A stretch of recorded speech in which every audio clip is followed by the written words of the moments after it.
ബനു ഹാഷിം ഗോത്രത്തിന്റെ നേതാവും മക്കയുടെ ഭരണാധികാരിയുമായിരുന്നു ഹാഷിം. അദ്ദേഹത്തിന്റെ വിയോഗശേഷം സഹോദരൻ മുത്തലിബ് നേതൃത്വം ഏറ്റെടുത്തു. മുത്തലിബിന് ശേഷം ആരി എന്ന ചിന്ത അദ്ദേഹത്തെ അലട്ടി. യസ്രിബിൽ വളർന്ന ഹാഷിമിന്റെ പുത്രനായ ഷൈബയെക്കുറിച്ച് മുത്തലിബ് ഓർത്തു. മദീനയിൽ നിന്ന് ഷൈബയെ മക്കയിലേക്ക് കൊണ്ടുവരാൻ മുത്തലിബ് പുറപ്പെട്ടു. മക്കയിലെത്തിയ ഷൈബയെ ചിലർ തെറ്റിദ്ധരിച്ച് മുത്തലിബിന്റെ അടിമ എന്ന് വിളിച്ചു.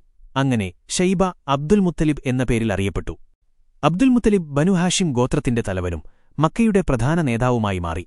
അദ്ദേഹത്തിന്റെ ഭരണകാലത്ത് കാലങ്ങളായി മൂടിക്കിടന്ന സംസം കിണർ വീണ്ടും കണ്ടെത്തുകയും പുനരുദ്ധരിക്കുകയും ചെയ്തു. ഇത് മക്കയിലെ ജനങ്ങൾക്ക് വലിയ അനുഗ്രഹമായി. അബ്ദുൽ മുത്തലിബിന്റെ കാലഘട്ടത്തിലെ ഏറ്റവും വലിയ സംഭവം കഅബയെ തകർക്കാൻ വന്ന അബ്രഹയുടെ ആനപ്പടയെ അല്ലാഹുവിന്റെ അത്ഭുതകരമായ സഹായത്താൽ നശിപ്പിച്ചതാണ്. ആനയുടെ വർഷം എന്നറിയപ്പെട്ട ആ ചരിത്രപ്രധാനമായ വർഷത്തിലായിരുന്നു അന്ത്യപ്രവാചകൻ മുഹമ്മദ് നബി സല്ലല്ലാഹു അലൈഹി വസല്ലമയുടെ ജനനം. അങ്ങനെ ദൈവികമായ ആ പാരമ്പര്യം അതിന്റെ പൂർണ്ണതയിലെത്തി. കഥ തുടരുന്നു. ഈ വീഡിയോ ഇഷ്ടപ്പെട്ടെങ്കിൽ ലൈക്ക് ചെയ്യുക, കമന്റ് ചെയ്യുക, സബ്സ്ക്രൈബ് ചെയ്യുക.